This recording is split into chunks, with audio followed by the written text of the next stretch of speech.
Donc, merci de...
Bonjour à tous, est-ce que vous m'entendez?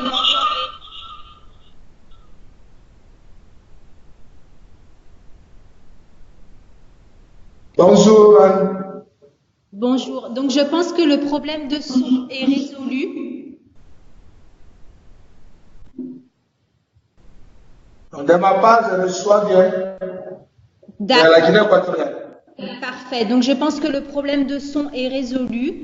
Donc nous allons pouvoir commencer l'appel.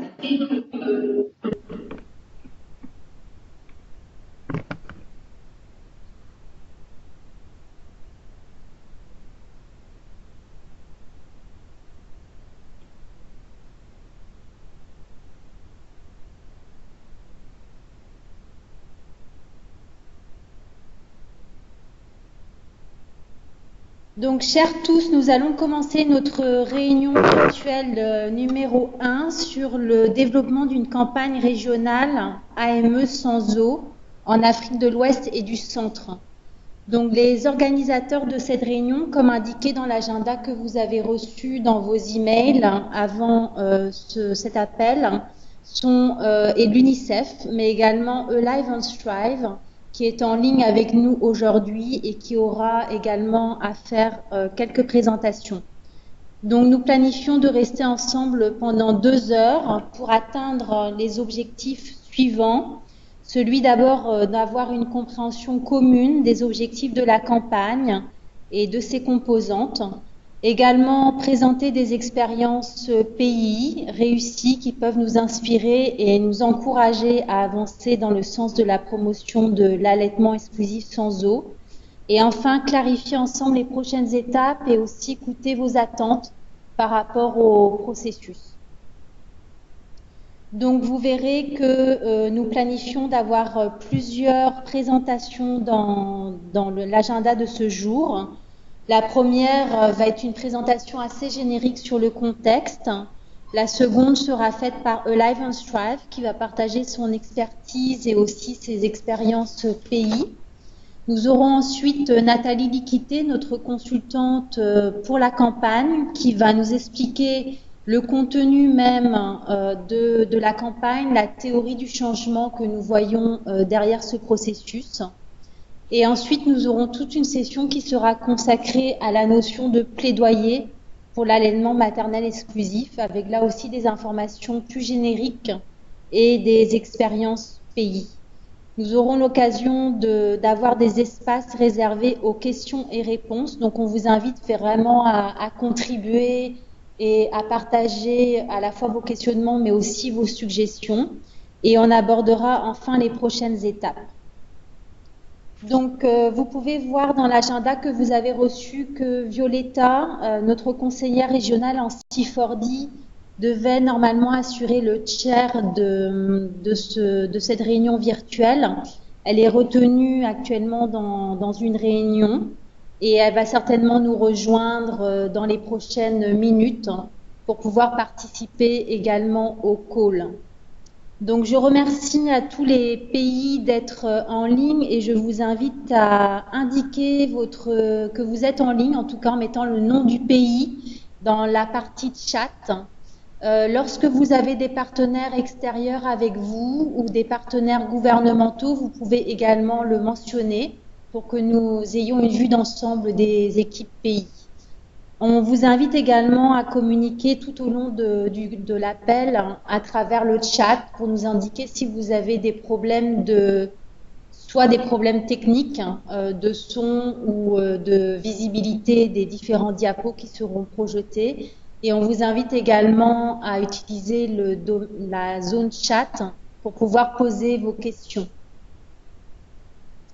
Sur ce, je vais commencer donc la réunion avec la première présentation qui porte sur le contexte régional de cette campagne qu'on appelle Breast Milk Only and No Water ou allaitement maternel exclusif sans eau. Il faut dire déjà que les termes utilisés ici ne sont pas des termes définitifs, mais je pense que le titre ici résume déjà très bien notre volonté de mettre en avant la question de l'absence d'eau dans le cadre de l'allaitement maternel exclusif. Donc, comme plusieurs d'entre vous le savent, le bureau régional de l'UNICEF Afrique de l'Ouest et du Centre, donc quand je dis bureau régional, c'est l'équipe nutrition, mais bien évidemment l'équipe C4D et également l'équipe Infocom, est en train d'appuyer donc le design et en vue de la mise en œuvre d'une campagne régionale pour améliorer les taux d'allaitement maternel exclusif dans la région en se focalisant sur une pratique qui est donc de donner de l'eau dans les premiers 6 mois de la vie. Pour ce faire, le bureau régional de l'UNICEF ne travaille pas seul, on travaille en étroite collaboration avec notre partenaire, comme je le disais tout à l'heure, Alive and Strive, et on travaillera également dans le cadre d'une coalition plus large de partenaires régionaux.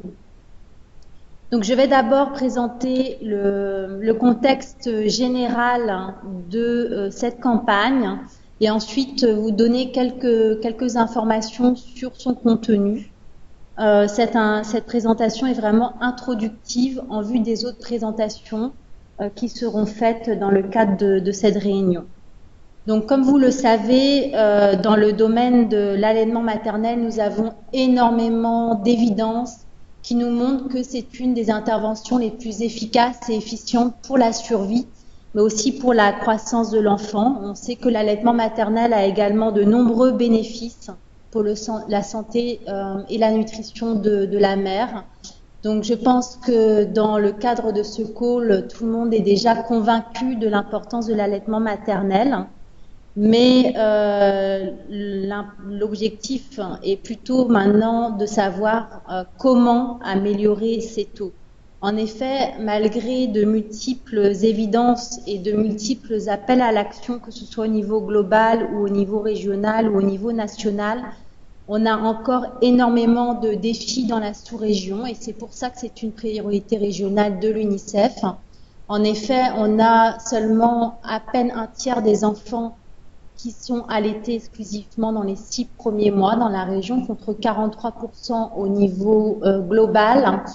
Et il en est de même pour la mise au sein précoce, puisque seulement 40% des nouveau-nés sont mis au sein dans l'heure qui suit la naissance, contre 45% au niveau global. Donc on a une véritable opportunité manquée d'avoir un meilleur départ dans la vie pour les enfants de la sous-région. Alors, pour aller de l'avant, on doit vraiment commencer à se focaliser sur le plus grand obstacle à l'allaitement maternel exclusif. Et celui-ci, c'est de donner de l'eau, comme je le disais. En effet, les évidences montrent que 40% des enfants reçoivent de l'eau en plus du lait maternel. Et lorsque l'on fait les estimations au niveau régional, on se rend compte que si on ne donnait pas de l'eau, en plus du lait maternel, au cours des 6 premiers mois de la vie, tous les pays de la région Afrique de l'Ouest et du Centre atteindraient la cible mondiale de l'Organisation mondiale de la santé d'au moins 50% d'allaitement maternel exclusif d'ici à 2025.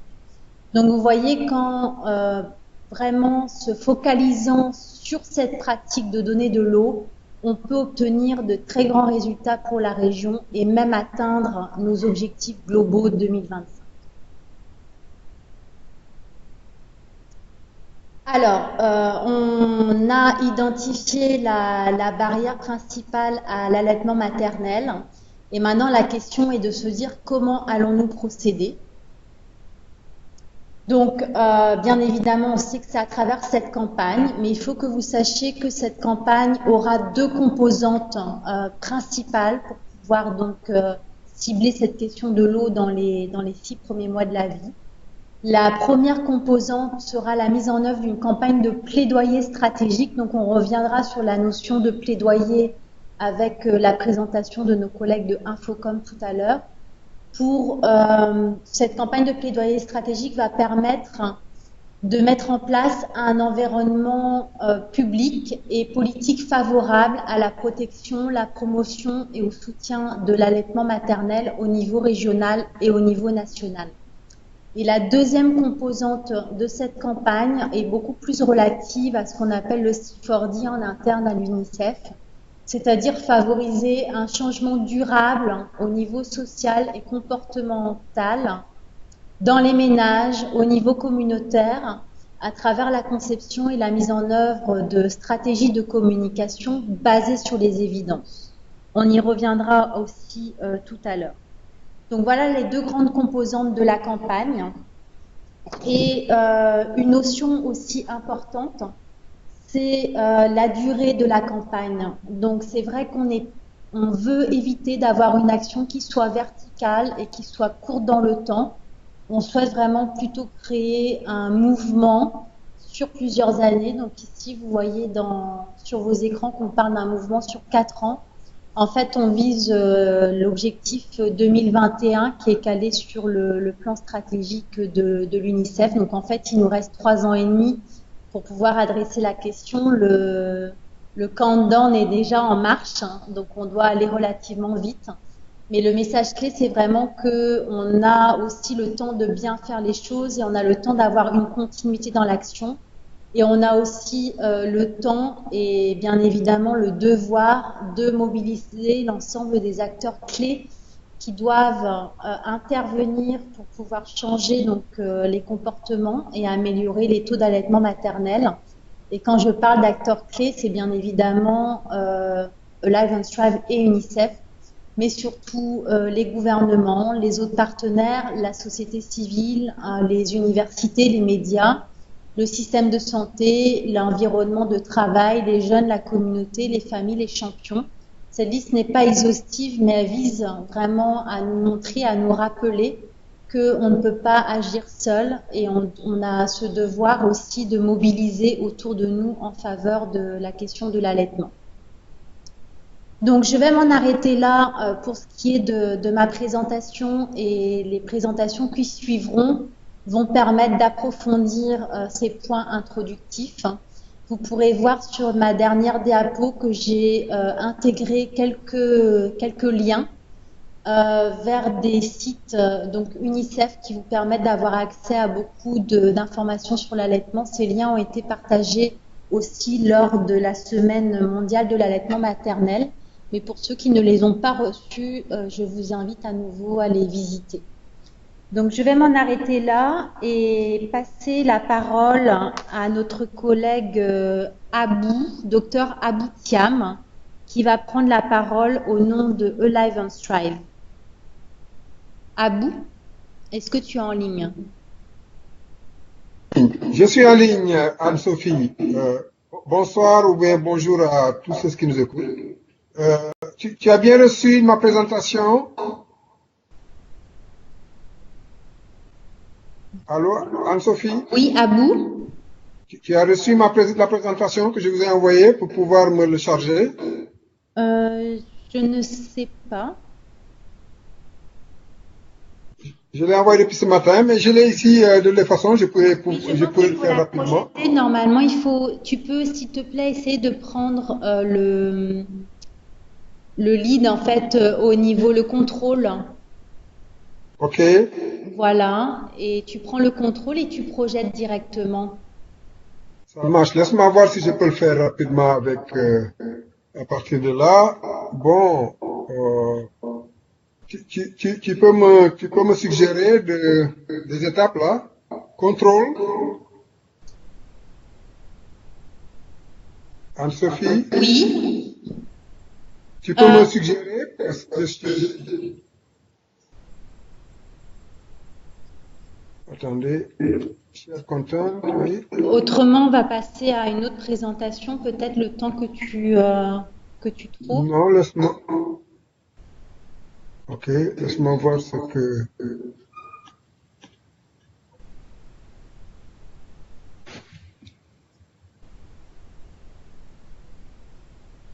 Donc, chers collègues, un petit peu de patience pour régler ce problème technique. Je pense que le diaporama de notre collègue de Alive on Strive est en train de se mettre en place. Voilà, donc parfait. Donc Abou, c'est passé. Je pense que tu peux commencer ta présentation. On y a maintenant accès. À toi. Voilà. Merci beaucoup, Anne-Sophie. Donc, Alive and Thrive, je vais juste partager les expériences passées et quelques résultats de ce que nous avons fait. Ensuite, passer en revue rapidement les efforts de plaidoyer que Alive and Thrive a pu faire dans ces zones de mise en œuvre en Asie particulièrement. Au cours de la première phase, qui a duré de 2009 à 2014, nos résultats ont pu démontrer que l'augmentation rapide et à grande échelle des pratiques d'allaitement était possible. Nous l'avons prouvé dans les pays comme le Bangladesh, l'Éthiopie et le Vietnam.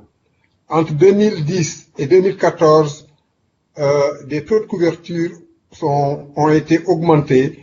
Par exemple, pour le Vietnam, on est passé de moins de 20% à presque 50%. Et pour l'Éthiopie, on est passé, pour le Bangladesh, on est passé de moins de 50% à plus de 80%. Ceci a été obtenu grâce à un modèle de communication basé sur le Social Ecological Model. Et nous avons pu, par exemple, accompagner un changement de comportement en utilisant des spots TV par dos, par exemple, au Vietnam. Nous avons aussi pu améliorer les pratiques d'allaitement maternel à l'échelle en faisant quoi? En améliorant les politiques nationales favorables et les interventions du système de santé, en renforçant aussi les plateformes de prestation de services nutritionnels, et puis en créant une demande de pratiques d'allaitement en utilisant plusieurs plateformes et canaux. Et les utilisations de données de planification aussi pour l'étape d'évaluation qui préconise l'inclusion d'indicateurs ANGE dans les systèmes nationaux d'information sanitaire. Qu'est-ce que Alive and Thrive peut offrir? Nous avons essayé de faire la preuve que les approches complètes étaient possibles, étaient efficaces. Par exemple, au Burkina, à coupler avec la nutrition maternelle. Nous avons aussi essayé d'améliorer les cadres de mise en œuvre, créer surtout des mécanismes de partenariat efficaces en utilisant des approches et des processus d'outils adaptables, des approches de plaidoyer fondées sur des données probantes. Et l'expérience régionale d'assistance technique en Asie a permis, bien entendu, d'envisager de démarrer une initiative en CEDEAO, c'est notre programme ECOWAS, pour accroître les couvertures de politique. Il y a déjà des résultats intéressants que nous pouvons attendre de notre programme ECOWAS. C'est l'adoption de politiques favorables à l'ange et à la nutrition maternelle par le biais des plateformes régionales qui existent en Afrique de l'Ouest. On espère aussi améliorer la mise en œuvre des interventions ange et de nutrition maternelle dans les pays de la CEDEAO grâce aux partenariats régionaux, parce qu'il y a des partenariats régionaux qui existent.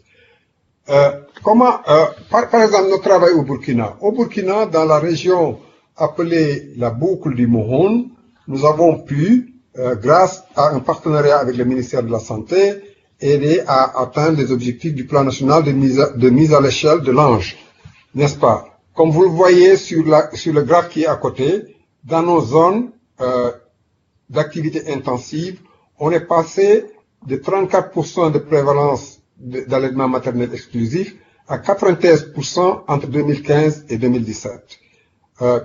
Comparant avec les zones où nous n'étions pas, cette amélioration a été moins importante.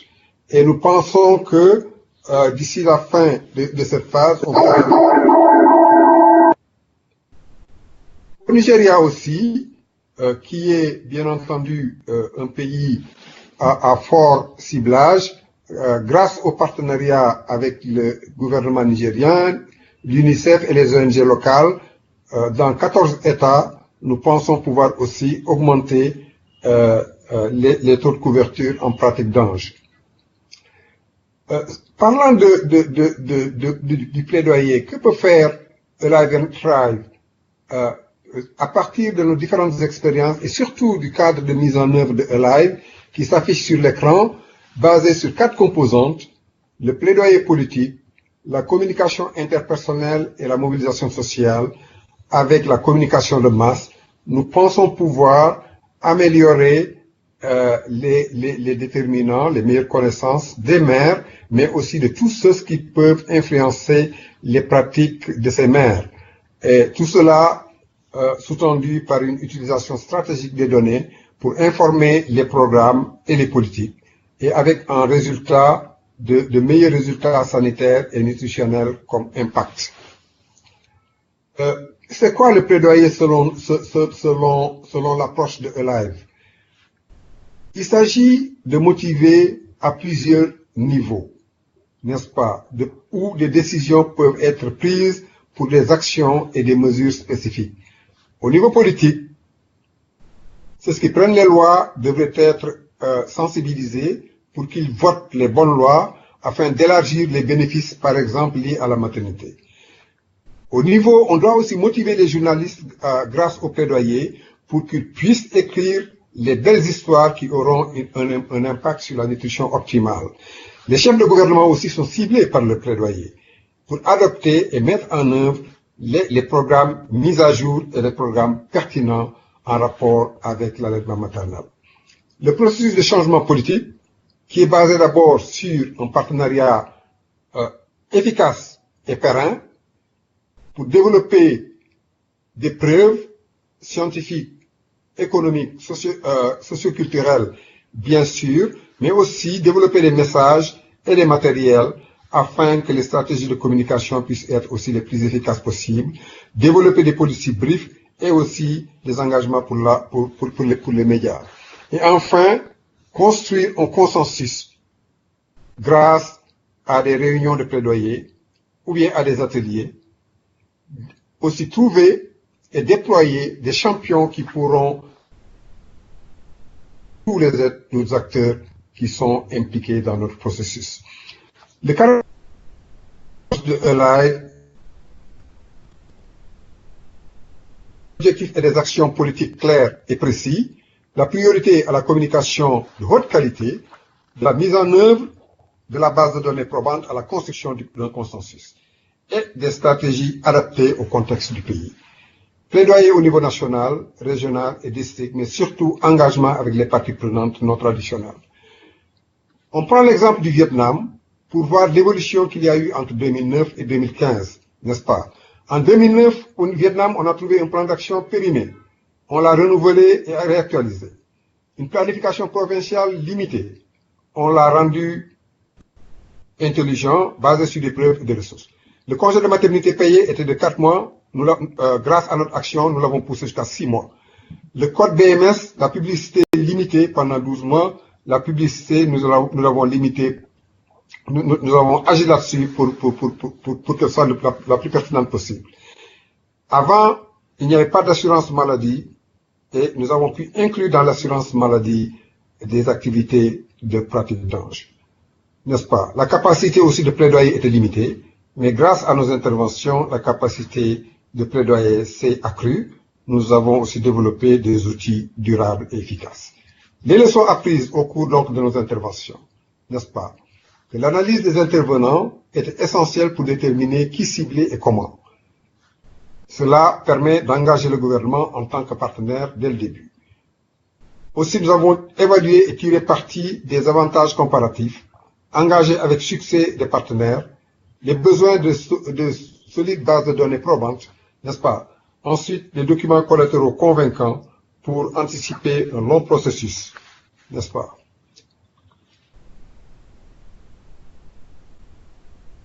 Et les partenariats stratégiques solides et de consensus entre les parties prenantes est un must pour améliorer, une fois les lois approuvées, le suivi et l'exécution du programme. Voilà de manière ramassée l'expérience que eLive a engagée dans ces différentes régions et nous pensons pouvoir contribuer dans la région ouest-africaine grâce à notre programme ECOWAS et nous allons aussi pouvoir participer à cette grande campagne d'allaitement sans eau et contribuer à son succès. Merci Anne-Sophie. Merci beaucoup à vous pour cette présentation qui est très encourageante. C'est toujours intéressant d'avoir des leçons apprises et ça nous montre que ça marche, ça nous montre qu'on peut faire la différence au niveau des pays. Donc merci pour le partage de l'expérience de eLive and Thrive. Je recommande à tous de garder vos questions ou de commencer à les inscrire dans la zone chat. On va passer à la prochaine présentation qui est une présentation très importante puisqu'elle vise à vous présenter comment est-ce que le développement et la mise en place de la campagne régionale se fera. Et ensuite, on va avoir donc un espace pour les questions-réponses. Donc, je dois vous dire que malheureusement, notre consultante Nathalie, que beaucoup d'entre vous connaissent, fait face à des problèmes de connexion imprévus. Donc, c'est elle qui devait présenter ces diapos. Étant donné son absence et étant donné l'importance de sa présentation, je vais passer en revue ces diapos et on espère qu'elle va pouvoir se connecter dans les minutes qui vont venir pour nous rejoindre et participer au débat. Donc la présentation vise à présenter très brièvement deux aspects du développement et de la mise en œuvre de la campagne régionale allaitement maternel sans eau. Donc, comme je dis, le nom de cette campagne n'est pas encore définitif et fera l'objet d'une réflexion commune aussi avec une agence de communication. Alors, on va passer en revue les cadres conceptuels qui guident la mise en œuvre de la campagne et ceux que nous sommes aussi en train de développer actuellement en tant qu'outil. Donc, la mise en œuvre de la campagne est guidée par deux pratiques, deux meilleures pratiques dans le domaine du C4D et du changement social et comportemental, aussi nommé communication pour le développement ou C4D comme on dit à l'UNICEF. Les deux nous aident à créer des approches qui soient systématiques, planifiées et informées par les données et les évidences. Je pense qu'on y reviendra par la suite, puisque c'est extrêmement important d'avoir justement des études formatives, etc., qui nous permettent d'avoir des designs appropriés pour ce genre de campagne. Donc la première est l'utilisation du modèle socio-écologique qui est présenté sur la gauche de la diapo. Donc c'est le modèle où vous voyez les différents cercles imbriqués les uns dans les autres. Ce modèle fait apparaître ces sphères qui influencent la pratique de donner de l'eau au bébé dans les 6 premiers mois de la vie. Alors, ce modèle est utile car il aide à orienter toute recherche formative, il aide à réfléchir aux groupes clés et à cibler à chaque niveau pour effectuer un changement de comportement. Il identifie les approches à mettre en place pour effectuer un changement de comportement ou social et il permet de développer des messages clés appropriés. Donc la deuxième pratique en matière de C4D et CCSC est donc présentée sur la droite de la diapositive. C'est le processus de planification qu'utilise habituellement l'UNICEF en matière de C4D. C'est ce que l'on utilise pour le développement de la campagne régionale actuellement, ainsi que pour tout ce qui est outils pour la campagne, pour la mettre en œuvre au niveau national. Donc l'étape numéro 1 qui est décrite permet d'établir la base de connaissances qui va servir de fondation pour le CCSC. C'est à ce stade que l'on cherche à créer une compréhension profonde du problème par rapport à son importance, par rapport à la capacité ainsi que les préférences médiatiques par rapport aux partenaires potentiels. Donc tous les étapes 2, 3, 4 et 5 permettent en fait ensuite de développer la stratégie, de développer et tester les messages, de mettre en place et de suivre et d'évaluer et d'ajuster. Je pense que les collègues de C4D qui sont actuellement en ligne maîtrisent sur le bout des doigts ce type de modèle. Donc sachez que nous en sommes, comme je le disais tout à l'heure, à l'étape numéro 1. Et nous vous remercions bien évidemment d'avoir partagé tous les documents ces derniers mois qui nous ont permis déjà de couvrir cette première étape du processus. Alors, la prochaine diapo sera relativement dense et elle va décrire le cheminement proposé pour nos actions au niveau régional, mais aussi au niveau national. Donc, je vais essayer d'être assez brève et vous aurez de toute façon le temps de regarder cette diapo plus en détail à tête reposée une fois le call terminé et on pourra de toute façon poursuivre le dialogue sur ce cheminement stratégique dans les prochaines semaines et prochains mois. Mais le premier point, c'est que la campagne a identifié un certain nombre de demandes, ou ask en anglais, qui servent à orienter nos actions.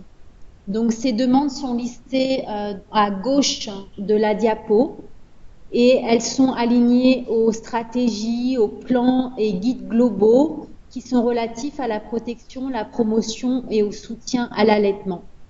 Vous verrez que certaines demandes sont spécifiques également à l'AME sans eau et elles devront être adaptées aux besoins de chaque pays. Donc le deuxième bloc qui va apparaître sur la diapositive souligne les stratégies qui seront mises en œuvre à la fois au niveau régional et au niveau national pour déclencher le changement de comportement. Donc là, ça fait un petit peu écho à ma première présentation où je vous présentais les deux grands blocs pour cette campagne. Le bloc finalement très relatif à tout ce qui est plaidoyer stratégique et le second qui est relatif à l'impact au niveau national et aussi très lié au changement de comportement.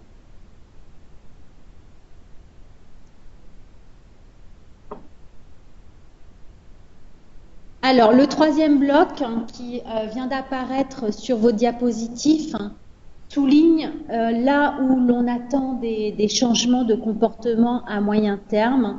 Il s'agira de changements dans les déterminants sociaux et comportementaux divers qui influencent l'allaitement maternel exclusif sans eau.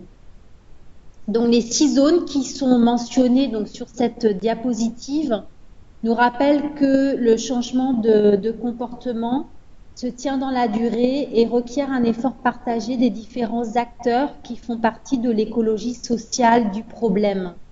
Les actions nationales que vous allez mener devront donc chercher à engager des acteurs à tous les niveaux et à renforcer les systèmes et pratiques existantes en se servant d'approches qui sont adaptées. Donc là, évidemment, les collègues du C4D seront très sollicités. Alors, lorsqu'on parle d'approche adaptée, on peut citer la communication interpersonnelle, la mobilisation communautaire, mais aussi le plaidoyer au niveau politique. Donc là, je fais un clin d'œil aux collègues de Infocom qui auront tous et de façon combinée un impact positif sur l'allaitement.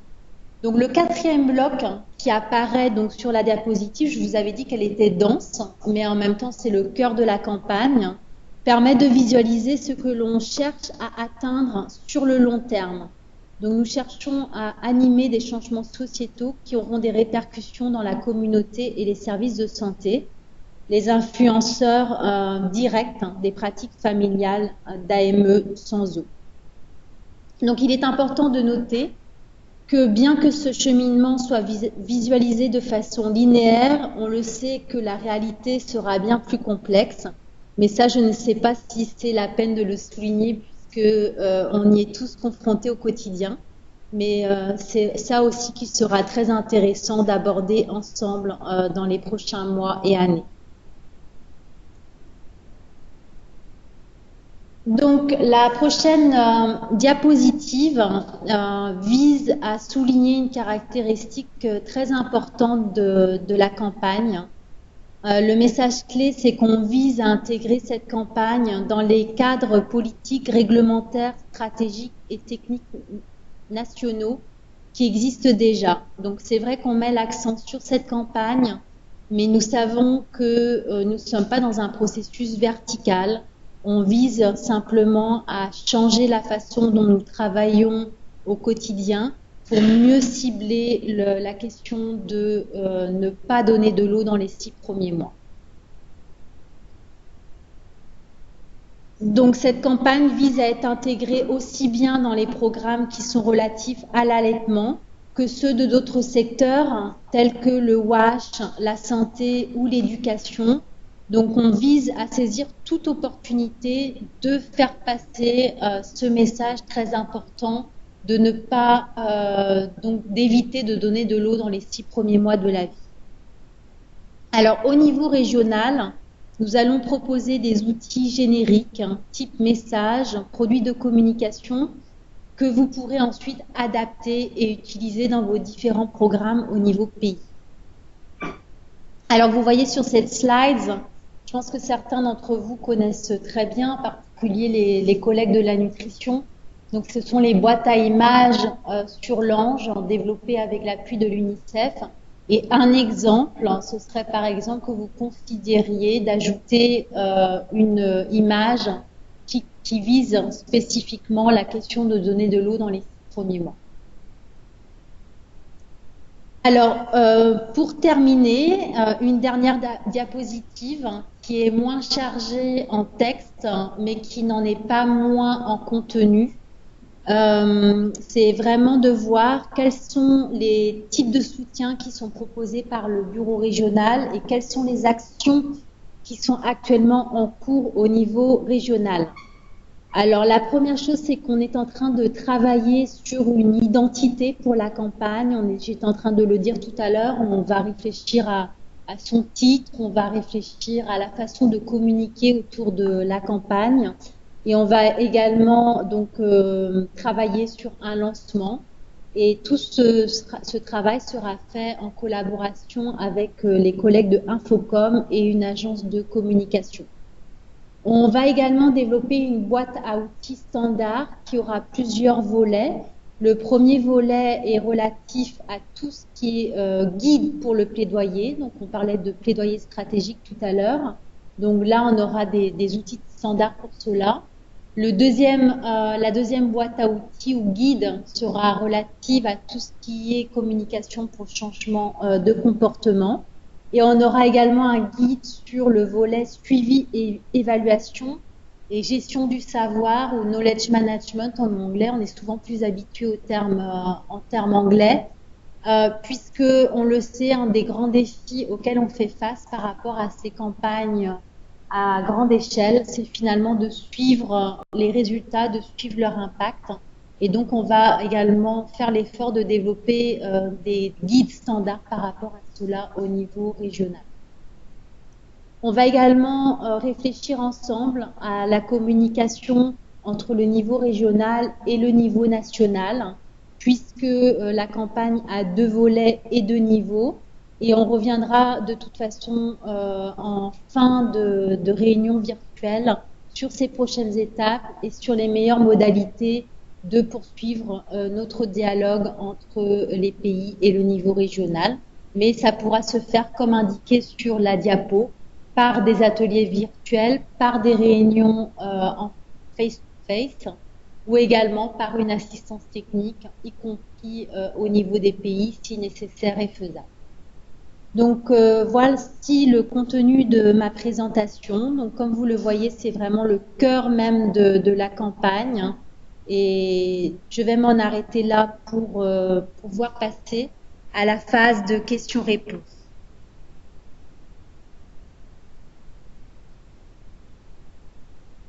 Alors je vous invite pour cette phase de questions-réponses, afin de ne pas rater, si on veut, certaines questions, suggestions, à noter vos questions dans la zone de chat afin qu'on puisse les attribuer aux différentes personnes concernées et qu'on puisse y répondre de façon systématique.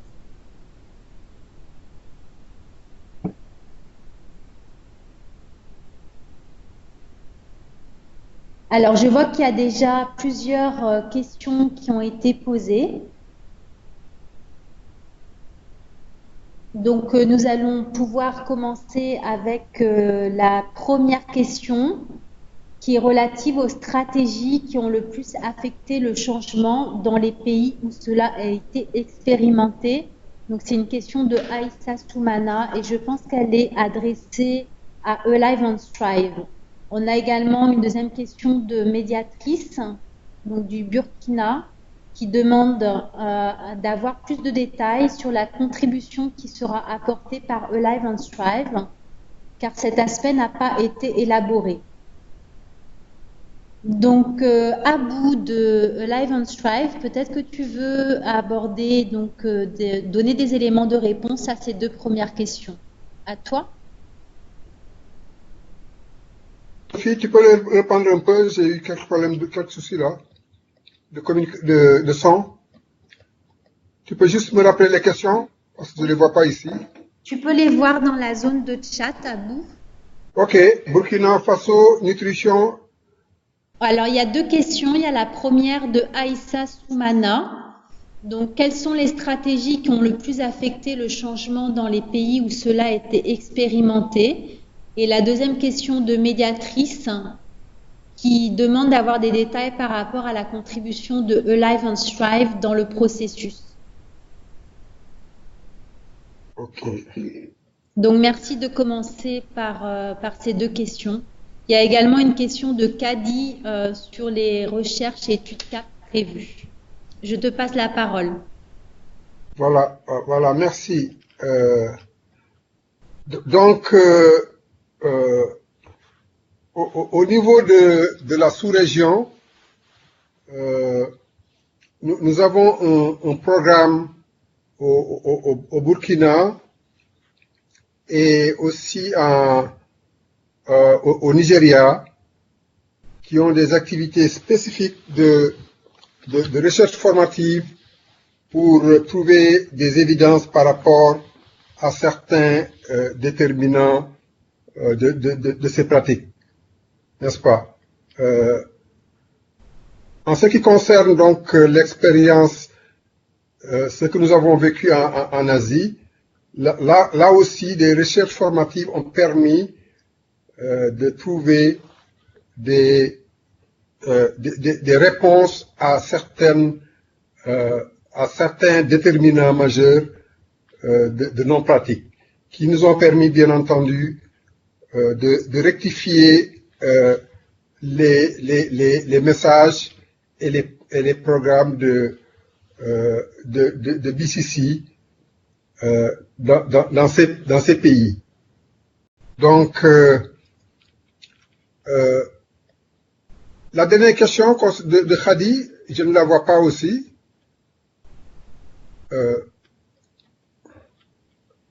Merci beaucoup, Abou, en fait, pour les éléments de réponse. On avait une question de Kadi, effectivement, sur les recherches qui sont prévues. CAP, recherche anthropologique. Ok. Bon, il reste évident que nous venons juste de démarrer le programme et au niveau des pays où nous allons intervenir, notamment la Côte d'Ivoire, le Niger et le Sénégal, nous sommes à l'étape d'identification des besoins de recherche formative pour pouvoir, avec le gouvernement,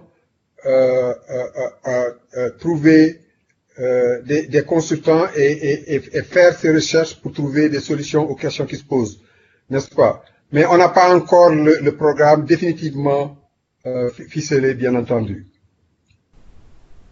Merci beaucoup, Abou. Je vais passer la parole à notre conseillère régionale en C4D, donc Violetta, qui nous a rejoint. Et donc, je vais déjà lui passer la parole pour pouvoir donner des éléments de réponse par rapport à cette question de recherche et également par rapport à l'appui qui pourra être apporté au pays de la part du bureau régional. Bonjour, je m'excuse beaucoup pour ce retard, mais j'étais pris dans une autre réunion. Donc, je voudrais juste ajouter ces réponses sur les recherches que chaque pays est encouragé, chaque bureau des pays, chaque équipe des pays est encouragée de planifier et d'organiser des recherches parce qu'on n'aura pas de recherche de niveau régional ou sous-régional. Mais l'équipe régionale est prête à amener l'assistance technique, le soutien, le know-how sur les méthodologies pour vous aider d'avoir des recherches un peu plus ciblées sur ces éléments qu'on discute ici, d'allaitement exclusif sans l'eau.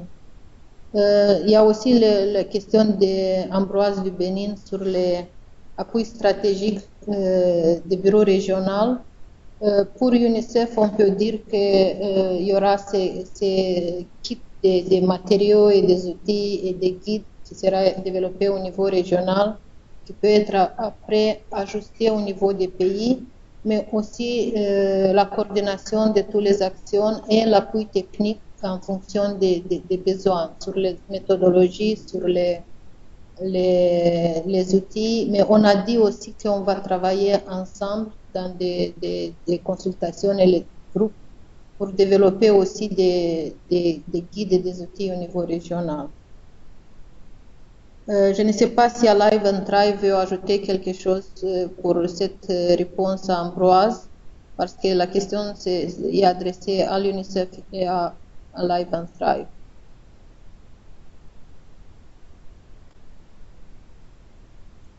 Merci beaucoup, Violetta. Abou, peut-être que tu souhaites compléter ce qui a été présenté au niveau de UNICEF. Bon, je crois que nous avons à ce stade, je ne peux pas être spécifique, mais c'est sûr que dans le cadre du plan d'action conjoint que nous allons faire, nous allons devoir mettre les besoins qui ont été identifiés au niveau des pays. Le processus est en cours. Donc, à ce stade, je ne peux pas m'engager à formuler quoi que ce soit, étant entendu que nous pourrons, avec UNICEF, en discuter. Merci beaucoup, Abou, pour les éléments de réponse. Je pense qu'il y avait également une autre question, Abou, sur de Aïssa Soumana. Je ne sais pas si tu veux l'aborder un petit peu plus en détail. Sur les challenges et les défis socioculturels, comment vous les avez surmontés et quelle est la place de la nutrition des femmes enceintes, allaitantes et adolescentes dans cette stratégie? Les femmes enceintes et les adolescentes restent bien entendu une préoccupation de tous les partenaires. Et dans le programme de Alive, c'est en bonne place. D'autant que notre donateur nous l'a souligné comme urgence et nous souhaiterions surtout renforcer la nutrition maternelle à travers l'application des directives de l'OMS, directives de l'OMS qui ciblent les consultations prénatales de qualité, mais ciblées sur la diversification alimentaire, la surveillance du poids, la prévention contre l'anémie qui est très prévalente chez nos femmes enceintes, et puis surtout la possibilité d'ajouter le calcium dans les programmes où cela est possible. Nous avons déjà des contacts dans les pays où nous intervenons avec l'OMS, autour bien entendu des unités de santé néonatale et maternelle, afin de voir comment cet agenda de l'OMS pourrait être mis en œuvre le plus rapidement possible et l'exécuter. Nous avons bien entendu eu d'excellents résultats en Asie. J'en ai parlé dans ma présentation, notamment au Bangladesh et au Vietnam, où nous sommes parvenus à améliorer les couvertures en supplémentation de fer folique chez les femmes enceintes pendant les consultations prénatales. Bon, les challenges et les défis socio-culturels sont partout pareils dans la sous-région africaine. Elles tournent autour de faiblesses de connaissances des mères et de leurs pratiques, certaines pratiques aussi socio-culturelles qui ne sont pas en faveur d'une bonne pratique alimentaire de la femme enceinte et de l'enfant et du jeune enfant. Là aussi, c'est en bonne place avec les programmes que nous sommes en train d'élaborer avec les ministères de la Santé et les différents partenaires dans le cadre de l'ANGE et de la nutrition maternelle. Bon, il reste évident qu'il y a des challenges qui sont pas socioculturels, mais en rapport avec l'application du code de commercialisation des substituts du lait maternel qui plombe un tout petit peu, en fait, qui plombe la pratique de l'allaitement maternel exclusif et aussi l'allaitement et l'alimentation complémentaire. Tous ces challenges, bien entendu, seront abordés de la manière la plus collaborative possible dans le cadre des partenariats que nous sommes en train de consolider aussi bien avec les partenaires classiques, UNICEF, OMS, mais aussi avec les académiques et aussi les associations. Voilà ce que je pouvais dire pour compléter sa réponse. Merci beaucoup à vous pour les compléments d'informations très riches. On a une question de Aminata du Sénégal qui nous demande si les outils seront validés par les pays, même si ce sont des outils régionaux. Donc, je vais passer la parole à notre conseillère régionale en Cifordi pour donner des éléments de réponse. Oui, il y a la question d'Aminata, il y a aussi Malik qui demande quelque chose de similaire en bas. On doit clarifier qu'il y a deux niveaux des outils. Il y a la campagne régionale qui a un branding, une image, un slogan unique qui va être partagé par tous les pays et qui a des outils, des plaidoyers et des guides surtout sur comment développer les campagnes au niveau national. Et il y a les outils qui seront développés par chaque pays selon les lignes directrices de cette campagne, mais aussi selon les spécificités et besoins de chaque pays. Donc, on aura deux niveaux différents des outils.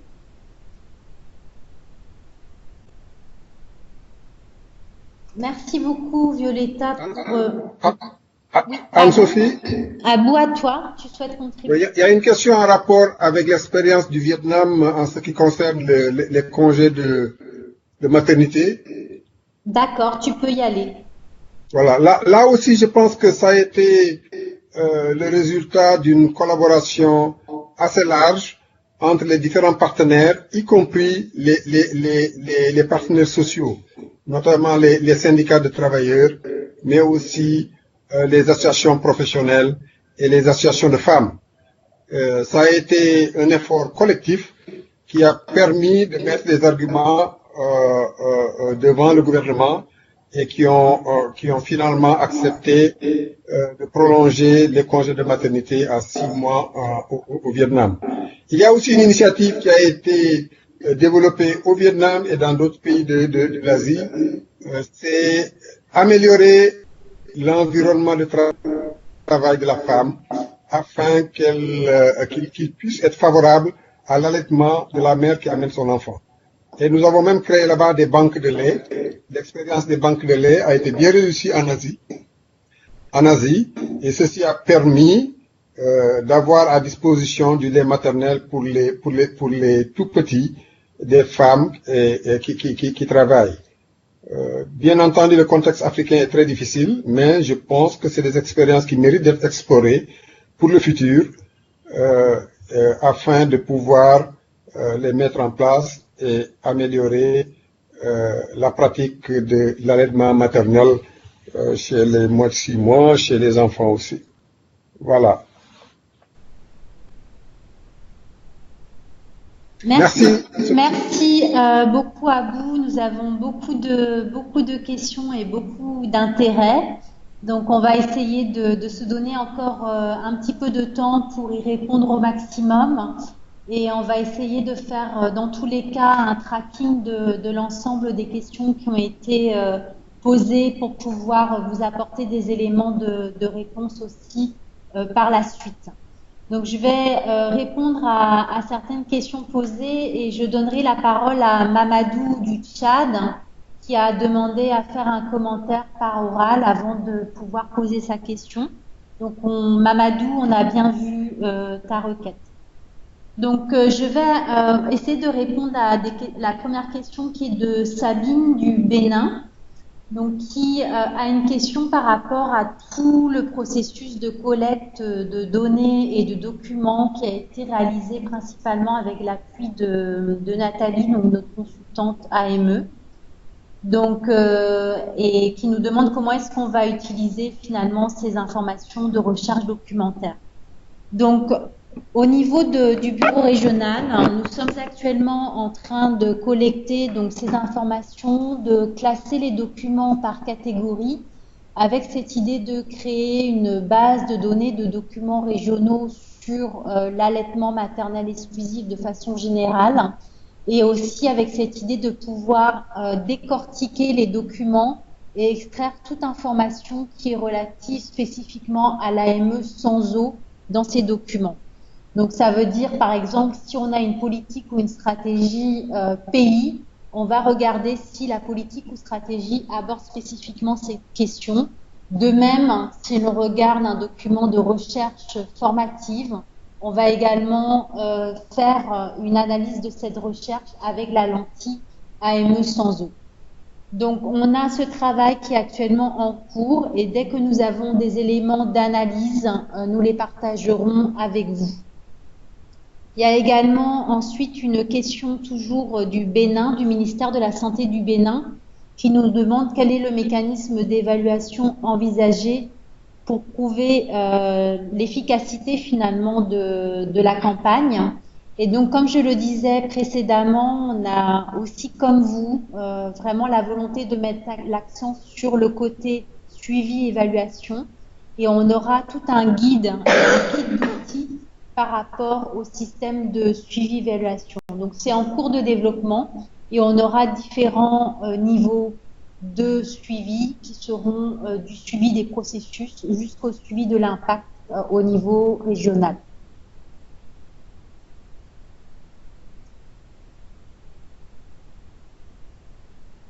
Donc, je pense qu'autrement, on a des questions qui sont relatives. Donc, au Sénégal, on les a traitées. Je vais peut-être repasser la parole à Violetta ou au Sifordi pour une question de la Côte d'Ivoire, donc de Linda, qui nous demande comment est-ce qu'on peut aborder la question de l'AME sans eau dans un contexte où les mères et les gardiennes d'enfants affirment que l'expérience positive est finalement le contraire. Donc c'est une question qui est vraiment liée au comportement de l'État. Oui, merci beaucoup. Et c'est vrai que l'analyse qui a été faite par la consultante à base de toute la documentation de la région a montré que ça c'est un grand problème. Et dans les arbres à problème de ce comportement, ça montre qu'on a beaucoup à travailler sur ça. Il y a toujours des solutions et des méthodes qu'on doit chercher ensemble et trouver. Il y a des expériences qui ont montré que l'engagement, par exemple, des grandes-mères et des personnes plus âgées dans la famille, de notre côté, avec des champions, avec des renforcements de leurs capacités, avec de leur engagement, peut donner des résultats. Il y a aussi la communication qui doit être plus ciblée sur des arguments qui montrent pourquoi ce n'est pas bien de donner de l'eau, mais aussi il y a la communication basée sur les témoignages des grandes-mères elles-mêmes, ceux qui ont vu la différence, ou des mères ou des hommes. Il y a toujours beaucoup de modèles à chercher et on va regarder l'expérience positive des autres pays où ça a donné des résultats. Mais bien sûr, la stratégie principale est de ne pas accuser les grandes-mères, mais de les avoir de notre côté, de les convaincre et de les engager. Il y a aussi une question sur les normes sociales dans l'attente des résultats. Bien sûr qu'il y a une différence de situation dans tous les pays de la région. Il y a des choses liées à la nutrition qui sont aussi liées aux normes, la façon dont la nutrition est acceptée dans la société, dans la communauté, mais ce n'est pas des normes aussi graves comme dans les domaines de protection, par exemple, des violences et des autres. C'est des choses qui peuvent être changées si on met en place des bonnes stratégies et surtout si on se documente d'abord bien pour voir quels sont vraiment les facteurs déterminants de ces façons d'alimenter les enfants. Donc, ça nous donne encore une fois le bon argument pour dire qu'il faut faire des recherches qui ne sont pas seulement des recherches sur les attitudes pratiques et connaissances, mais qu'on essaye d'innover aussi dans le domaine des recherches et voir exactement d'une façon plus compréhensive quels sont les vrais déterminants des différents comportements dans la nutrition.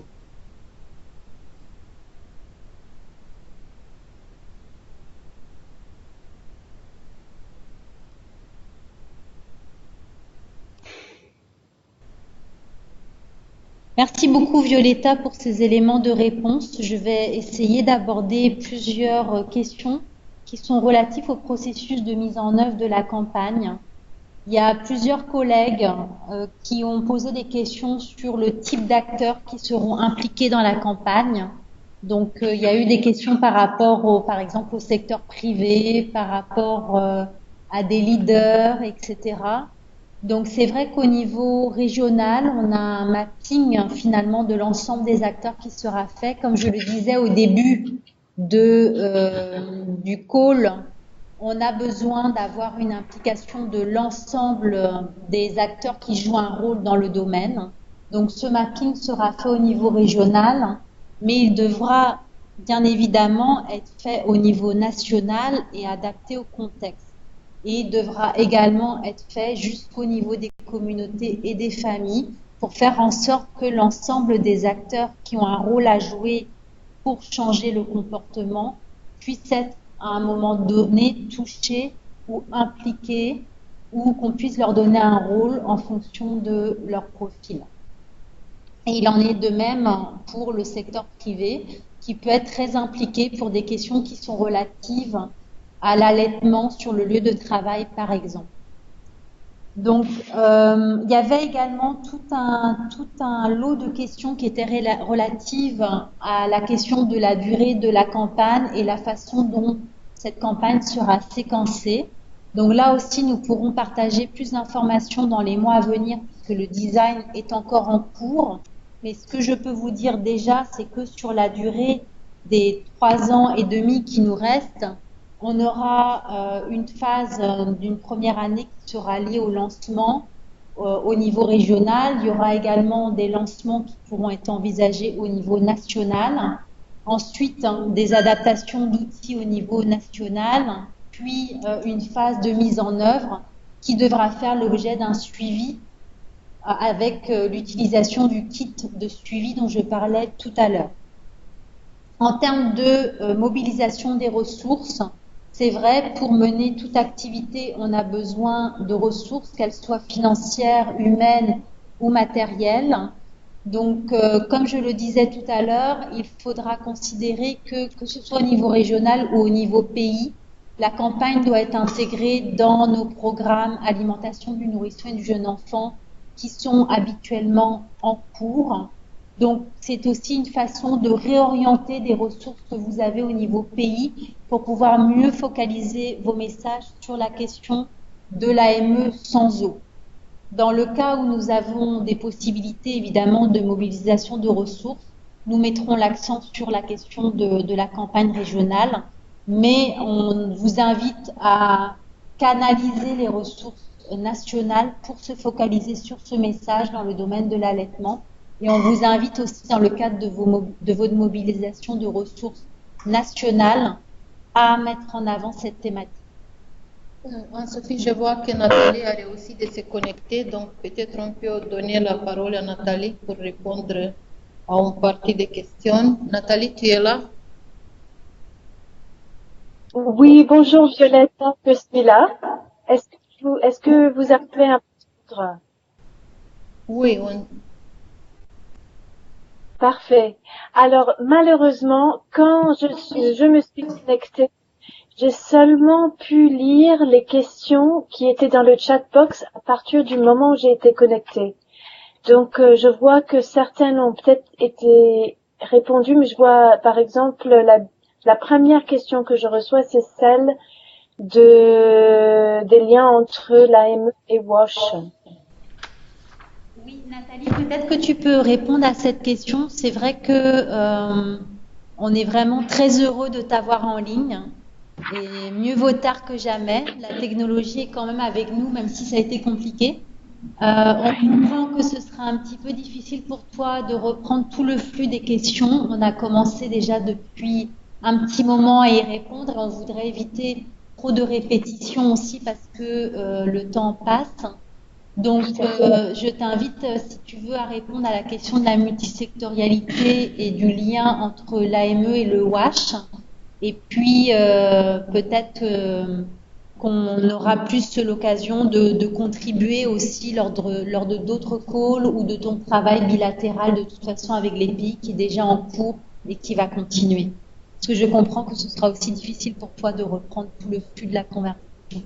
Mais bienvenue, toi. Merci beaucoup. Donc, je suis très contente d'être parmi vous et très contente que la technologie ait réussi aussi cette fois-ci. Donc, concernant la question des liens entre l'AME et le WASH, je pense qu'on peut regarder cette question d'intégration à la fois dans des programmes qui sont spécifiques à l'allaitement maternel exclusif et aussi au lien, l'intégration se posera aussi par rapport au lien qu'à l'allaitement maternel exclusif sans eau avec des programmes d'autres secteurs. Donc, ce que nous essaierons de faire, c'est de favoriser justement une collaboration entre le secteur WASH et le secteur nutrition et allaitement maternel exclusif.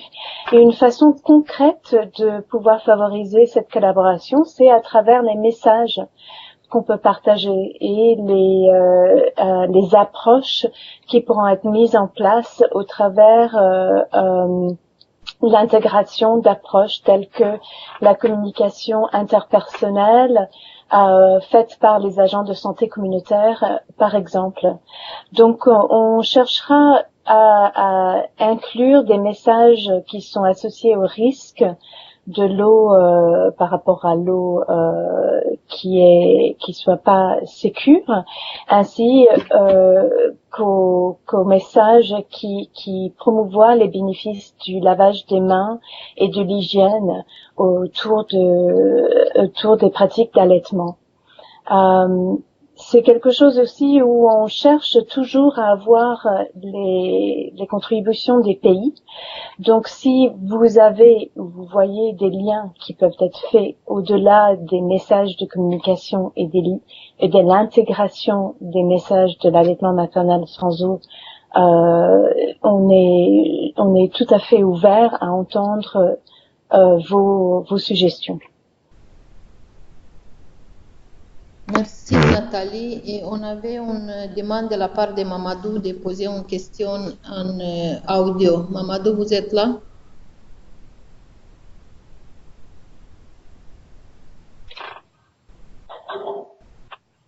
Oui, Mamadou?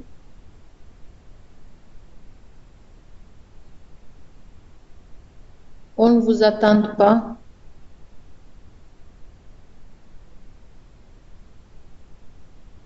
Votre micro est en mute. Oui, excusez-moi. Est-ce que vous m'entendez maintenant? Oui, c'est bon. Et merci beaucoup et bon après-midi. En fait, je voudrais tout d'abord vous féliciter pour cette initiative. Il y a quelques questions que j'avais, mais qui ont déjà été posées par des collègues, donc je ne vais pas y revenir. Je voulais juste en fait insister sur un aspect, sur quelle est la marge qui est laissée au pays dans ce processus de planification, de design et de mise en œuvre en fait de cette approche régionale. Parce que quand même il y a quelques spécificités, telles que les pratiques socioculturelles qui peuvent être différentes d'un pays à un autre, mais aussi certains pays comme le Tchad où il y a des postes d'urgence et qui nécessitent une approche assez particulière. Et j'aimerais vraiment savoir quelle est la marge qui est laissée au pays pour pouvoir en faire le compte, en fait, compte, disons, des spécificités de leur environnement, en fait, aussi bien national que peut-être subnational. Voilà, merci. Merci beaucoup Mamadou pour ta réponse et pour plutôt ta question. Et en même temps, peut-être qu'il y a la réponse finalement dans ta question. La marge qui est laissée au pays est bien évidemment très importante, puisque toute campagne de ce type, que ce soit du plaidoyer stratégique ou que ce soit des notions de changement de comportement, doivent être totalement adaptées au contexte et n'ont aucun sens si le contexte et les spécificités socioculturelles, etc., ne sont pas prises en compte. Donc le travail qu'on est en train de faire ici, c'est vraiment plutôt de pousser à se focaliser sur la question de l'eau. On l'a vu au début, c'est en agissant sur ce message qu'on pourrait vraiment, sur ce comportement, qu'on pourrait vraiment avoir des résultats. Et on l'a vu aussi avec Alive and Strive, qui a eu cette idée de focaliser la communication sur un comportement, que ça marche. Donc c'est vraiment ce qu'on veut faire avec cette campagne. On va également, comme on l'a dit, développer des kits un petit peu standards pour vous guider, vous faciliter le travail au niveau des pays. Mais la flexibilité reste de 100% puisque tout travail doit être adapté au contexte du pays. On a également un point de Aïssa par rapport au titre sur le AME sans eau. Je pense que c'est une très bonne question. Ça a été repris aussi par Sabine. Comme je le disais en introduction, on n'a pas de... Alors là, vous allez entendre une alarme incendie au niveau du bureau régional. Mais je ne sais pas si on va rester facilité ou pas. On va essayer de continuer en tout cas pour cette session un petit peu. Et je finis juste pour dire que le titre n'est pas définitif et on est vraiment très content d'avoir déjà vos feedbacks. Même en anglais, le titre n'est pas définitif, même si c'est vrai que la version anglaise est mieux. On aura l'agence de communication qui va travailler avec nous pour pouvoir trouver un bon titre qui nous correspond à tous. Et c'est très fortement possible que les titres soient même adaptés en langue locale au niveau des pays. Donc vous aurez aussi la latitude trouver le titre qui vous convient et qui fasse au niveau de votre contexte national. Alors, on est vraiment désolé, mais en même temps, l'alarme arrive au bon moment. Elle arrive à la fin de la session 1 du call. On est désolé, on va devoir vous laisser. On a une alarme incendie qui vient de se déclencher au niveau du bureau régional. Donc, on serait bien resté avec vous, mais malheureusement, on nous pousse à quitter les lieux. Donc, mais on a de la chance, comme je le dis, c'est juste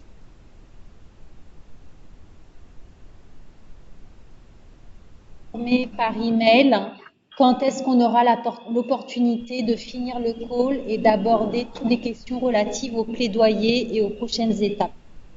Donc, on vous remercie pour votre compréhension. On est désolé pour cette situation qui était bien évidemment imprévue et on vous souhaite une bonne fin d'après-midi. On garde le contact pour la suite par email. Au revoir.